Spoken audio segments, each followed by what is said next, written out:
We are back with a Dynasty rookie mock draft. This is our first pre-recorded post-combine Dynasty rookie mock draft.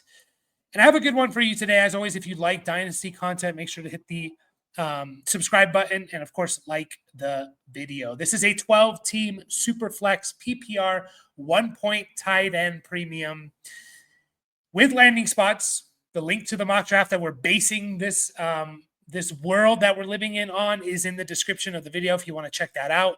So we're living in the world as if this is the first round of the NFL, first 3 rounds of the NFL draft. This is how your rookie drafts could play out. So you know us here. If you watch these videos before, we like to change things up. We like to do things differently, look at things, all different scenarios, because 1, the NFL draft never turns out the way you think it's going to turn out. And 2, rookie drafts never turn out the way you think they're going to turn out. So this is a very interesting one. This class is deep, man. This class is very, very deep, and there's some really, really tough decisions. However, the 101 is still Ashton Jeanty.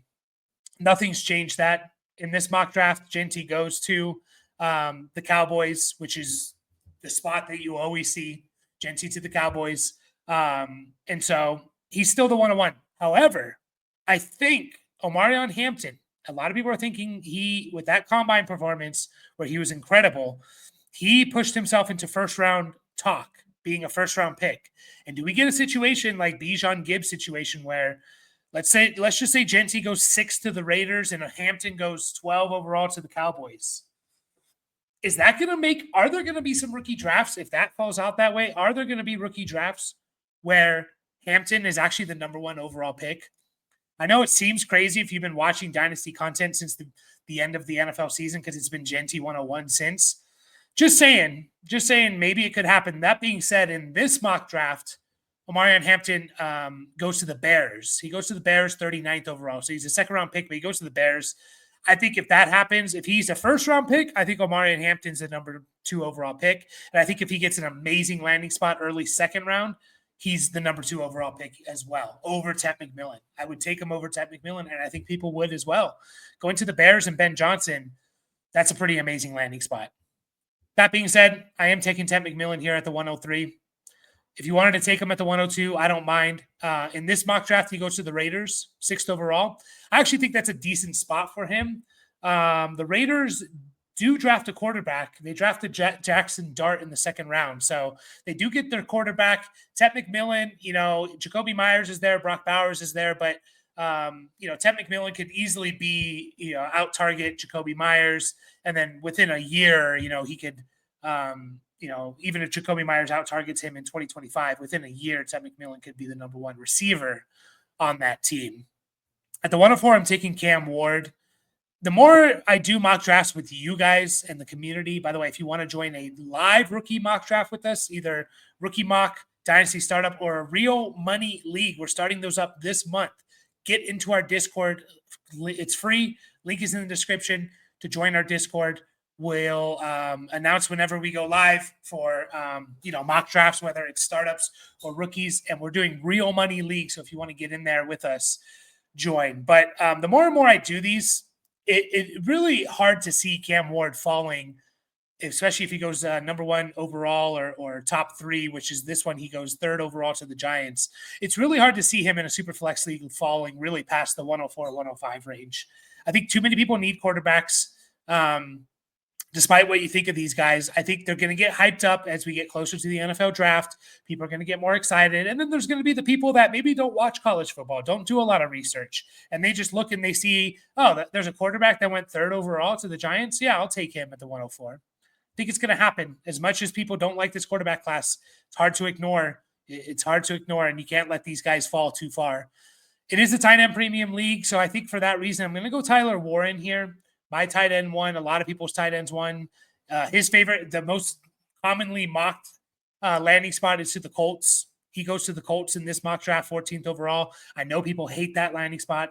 The only thing I'll say to that, I don't necessarily disagree with you in terms of obviously we want a better quarterback. That being said, were we that excited about Brock Bowers going to the Raiders last year? Who's their quarterback?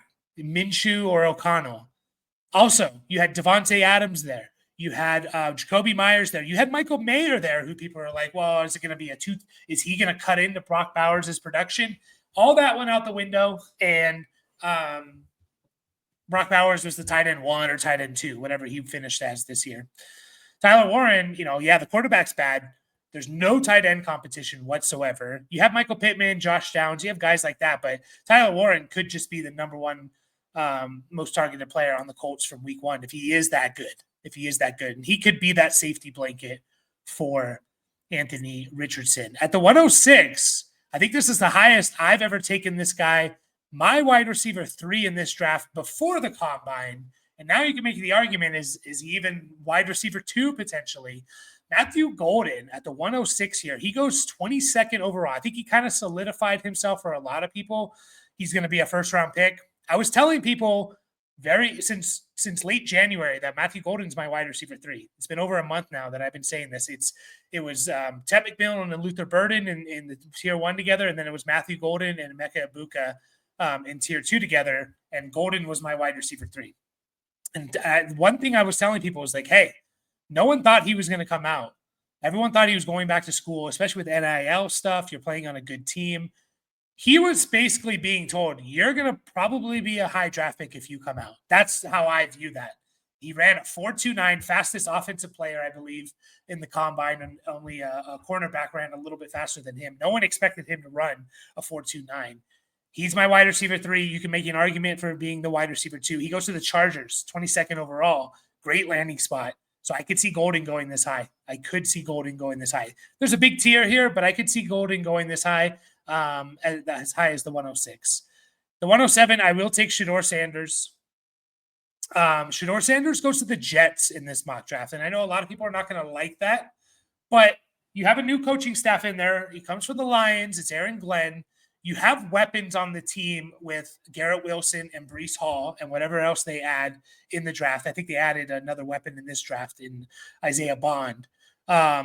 You have some weapons there. You have what we think is an elite receiver. You have what we think should be an elite running back. You get some other weapons in there. Is that really that terrible going to the Jets? I know they have a history of just not being able to develop quarterbacks, but we'll see. I could see Sanders going here. Again, it's quarterbacks, man. People need quarterbacks in superflex leagues. The cheapest place to get them is in rookie drafts. It just is. 1 first-round pick to get a quarterback. There's not many guys besides the guys that aren't very good. Even the guy who's Jared Goff, or something. Like, can you get him for 1 first-round pick? Maybe an early first-round pick, a mid-first-round pick.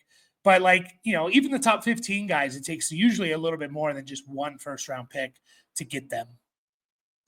At the 108, I will take Luther Burden. I don't want to let him fall too far. I still really like Luther Burden a lot. Now, he actually goes pretty high in this draft. He goes 11th overall to the Buccaneers.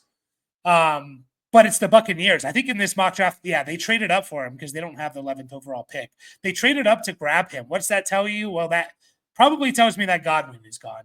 But you still have Jalen McMillan. You still have Mike Evans. That being said, Mike Evans is getting old.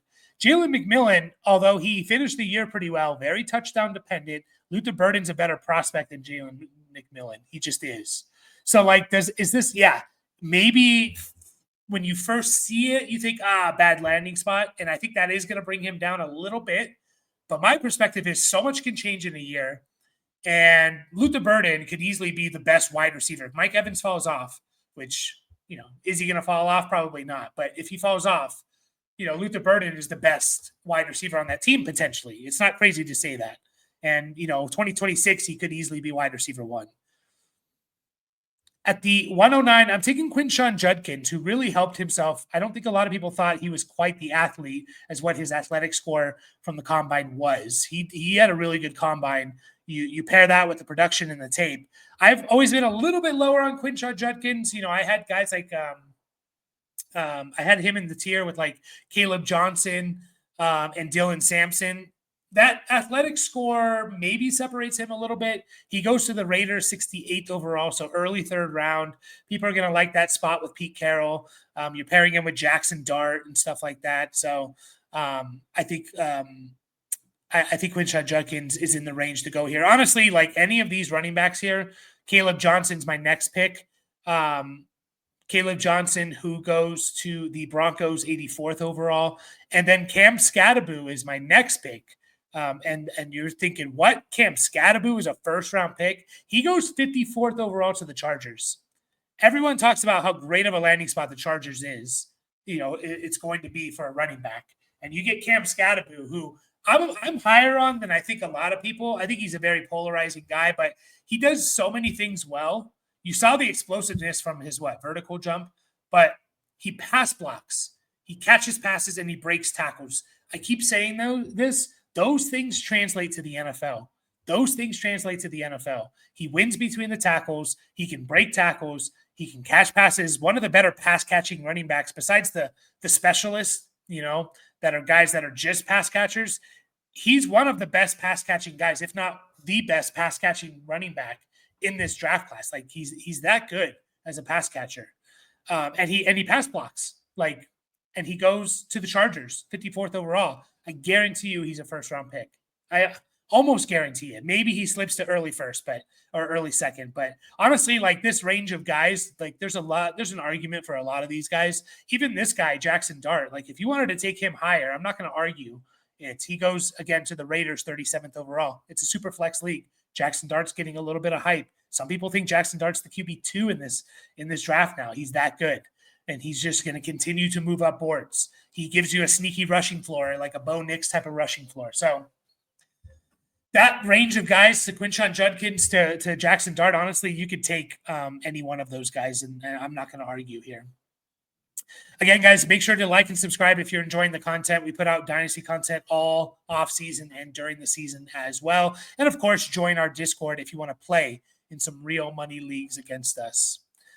At the 201, I'm taking Emeka Egbuka. Emeka Egbuka, who, by the way, a first-round pick. So you're still getting a first-round. This is how deep this class is, man. I'm telling you, this is how deep it is. Is it deep in the premier positions of quarterback and wide receiver? No, but the running backs and tight ends make up for it. And we've only had one tight end go, by the way. And a lot of people are wondering, where the hell is Colston Loveland? We'll be getting to that. 201, Emeka Egbuka. First-round pick as a wide receiver, so it's hard to ignore that. He goes to the Browns, 29th overall.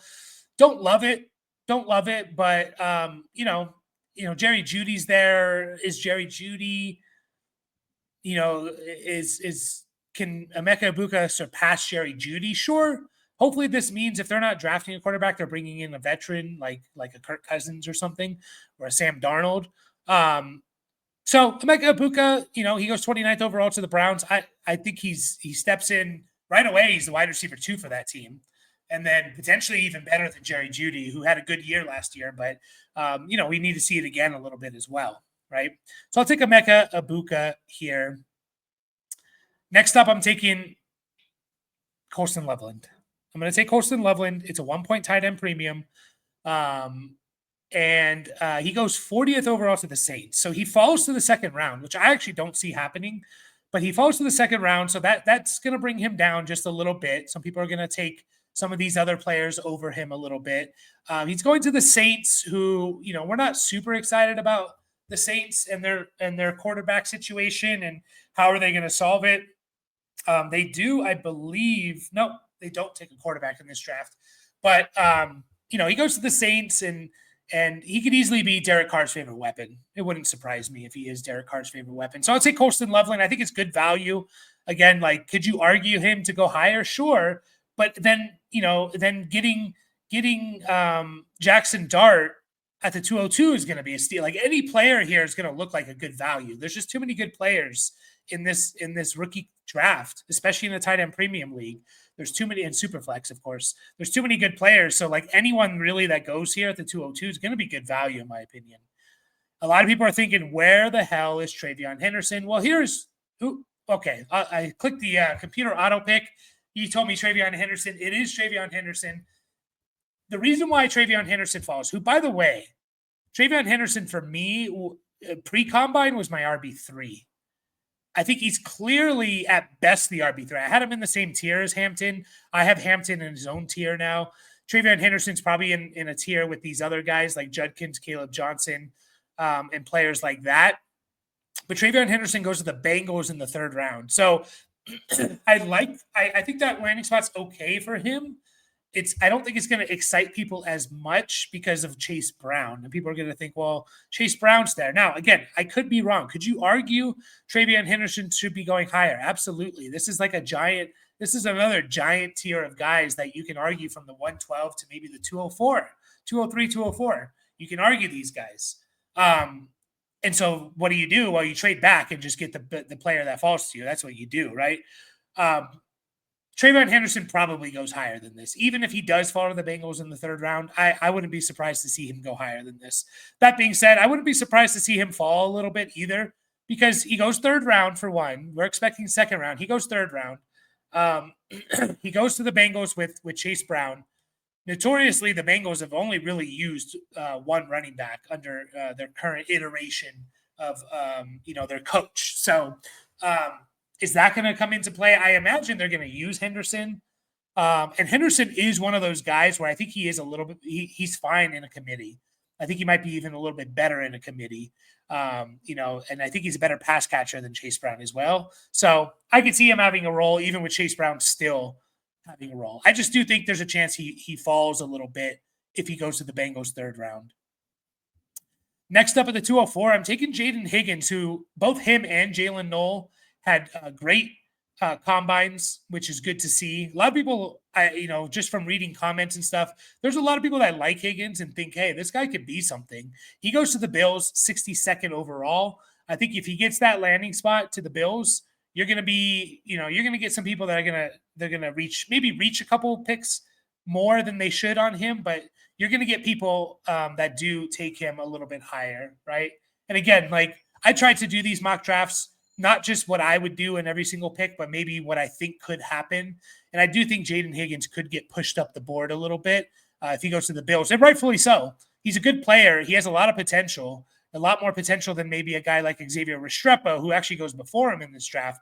But by potential, I mean ceiling. That's what I meant to say. Like he has a little bit more ceiling than those type of guys.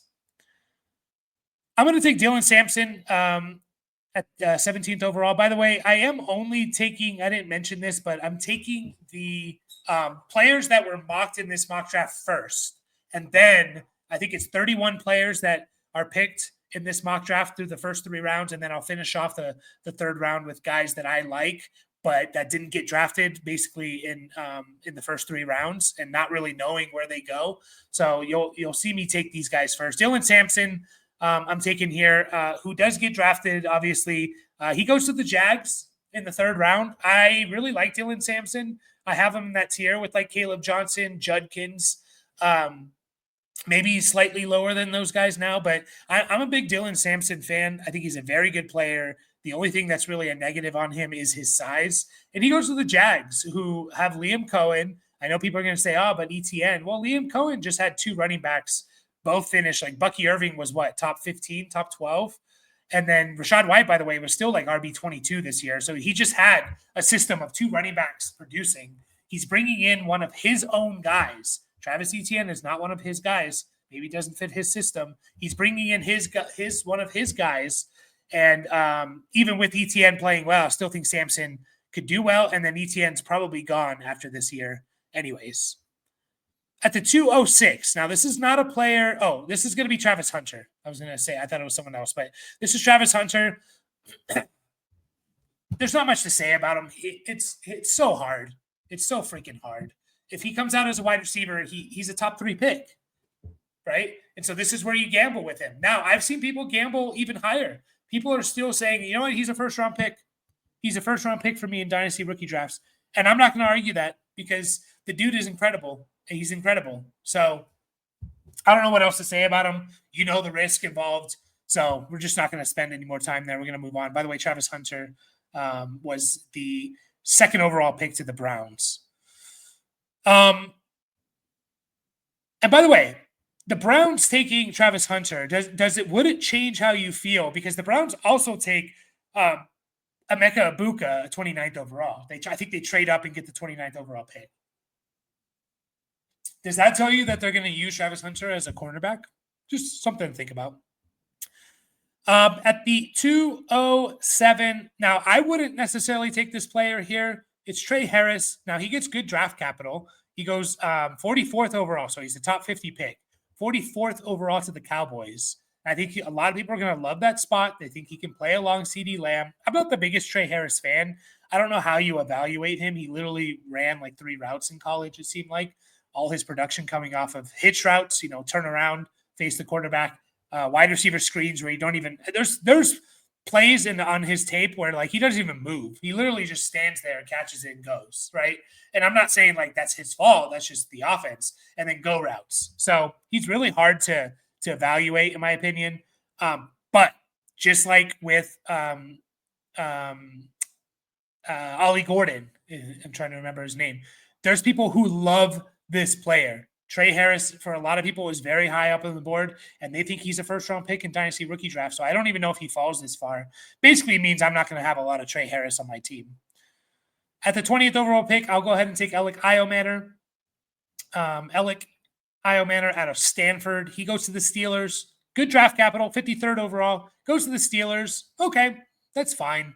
It's like they need to figure out their quarterback situation. Is it Fields? Is it Russell Wilson? Is it someone else? Aaron Rodgers or something. Could he, what I see here is could he go there from week 1 and just out-target Pickens, who's never been a big target hog? Yeah, I think he could. He also had a pretty good combine. He ran well. He ran like a 4.44, I believe, 4.45 with his size. With his size and his ability to kind of win on the outside, win on the inside.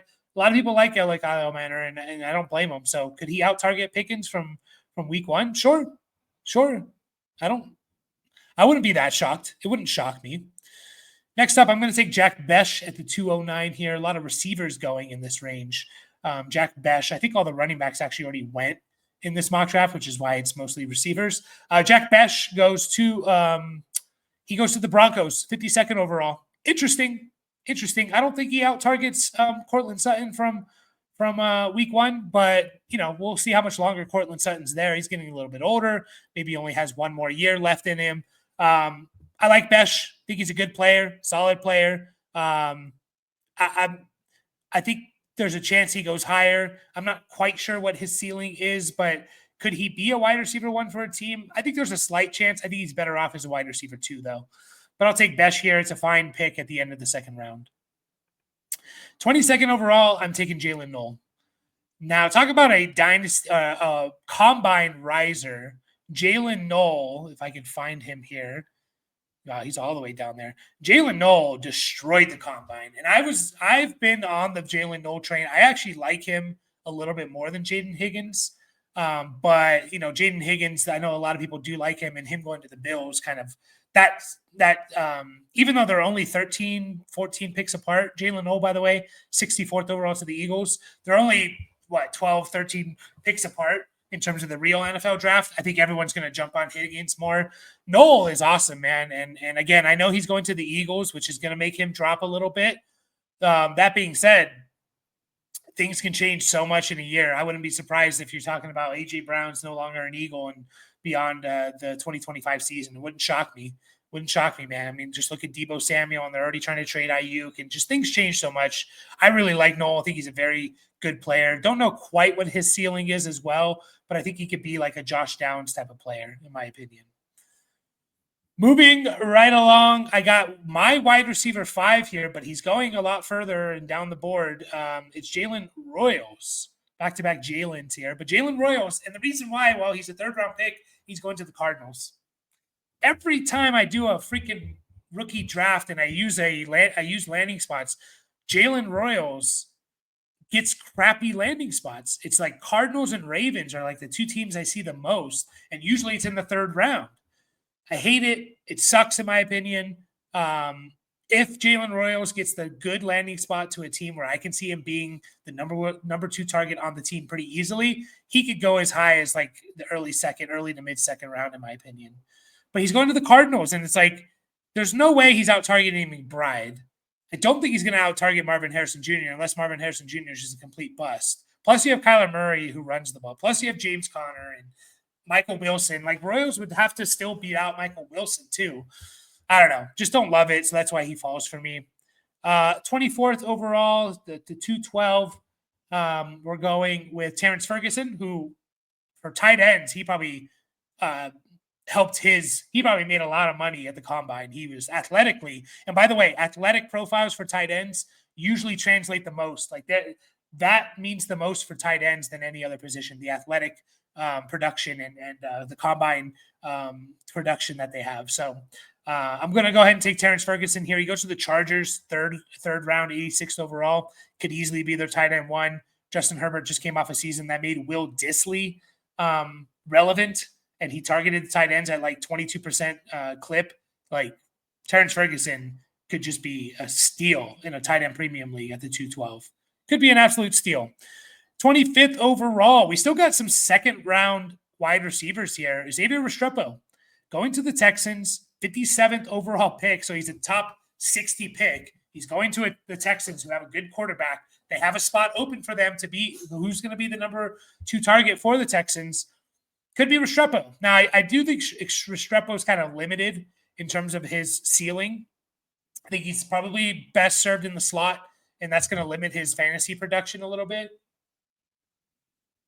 But a way to make slot wide receivers relevant in fantasy is that you have a good quarterback that's throwing them the ball. So I'll take Restrepo here at the 301. Savion Williams is up next. One of my favorite players in this draft is Savion Williams. The dude's a freak. I think he ran pretty well at the combine as well. He's like 6'5". He is not the greatest route runner. He's going to the Saints here. Please, and I say this prayer every time he gets drafted, it's the Savion Williams prayer. Please, Saints, or whatever team drafts him, use him like Cordero Patterson. Please use him like Cordero Patterson, because he's so good with the ball in his hands. Give this guy 10 touches a game, 5 to 7, 5 to 10 to 12 touches a game, 5 to 7 carries, 3 to 5 targets or something like that. Please give that guy this type of production.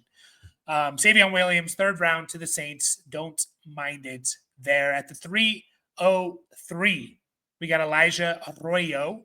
Elijah Arroyo goes to the Chiefs. Now, Kelsey is coming back, so you have one more year of Kelsey. It's still going to cut. I don't see Arroyo unless Kelsey gets injured. I don't see Arroyo doing much year one with Kelsey there, because they're gonna scale Kelsey back, but they're still gonna have him get a decent amount of production here. So Elijah Arroyo going to the Chiefs at the end of the third round. I think people would jump all over that as Kelsey's future replacement, especially in a tight end premium league. Dante Thornton is up next, and I'll be 100% honest. I have not scouted Dante Thornton. I don't even think he's in the database. So we're going to go ahead and just take a Eli Stowers here. But Thornton, I heard people starting to talk about him, and I'm excited to go and look at some of the film here. Don't have much to give you in terms of the type of player I think he is, but he goes to the 49ers, 99th overall. They're trying to get rid of Ayuk. Obviously, you still have Juwan Jennings and Ricky Pearsall, but there's room for Thornton maybe in year 2 to do something here. These are all dart throws.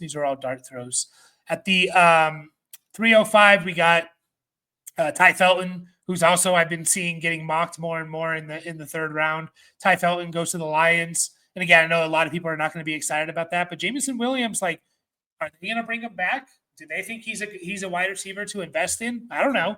And we're already on year 4, going into year 4 of Jameson Williams. So at the most, we have one more year. I don't know. Ty Felton goes to a good team. End of the third round. Take a shot on him. Isaiah Bond up next.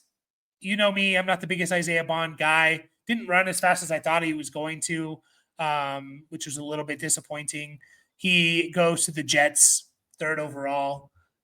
Jets do have Shedeur Sanders as a quarterback, but it's like Garrett Wilson. He's not out targeting Garrett Wilson, that's for sure.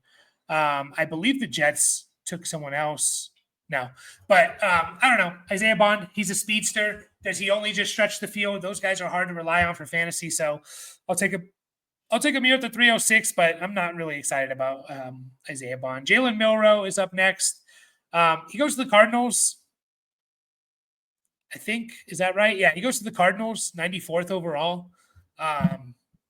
Really don't love that. I'll take a chance on Jalen Milroe if he goes. He goes to the Browns. I don't know why I thought he went to the Cardinals.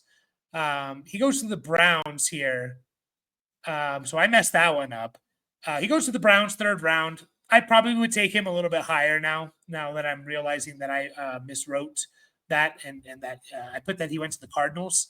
So him going to the Browns 3rd round, okay, I could see him potentially getting some starts this year. He should definitely go a little bit higher, closer to early 3rd round, in my opinion, just because of the rushing floor. And then that is all the players that were taken in this mock draft. I'll finish off this 3rd round here with just some players that I really, really like. DJ Giddens, I'm a big DJ Giddens fan.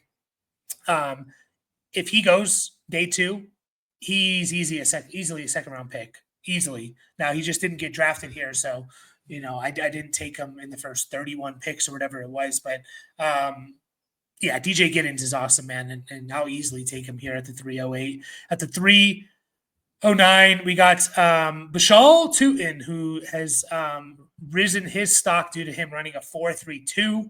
I kind of predicted that he's going to run the fastest 40-yard time for running backs, and he did. So Bashal Tutin is a player that is moving up boards for sure. Ollie Gordon is fine to take a shot on here. I'm going to say this same thing about Trey Harris.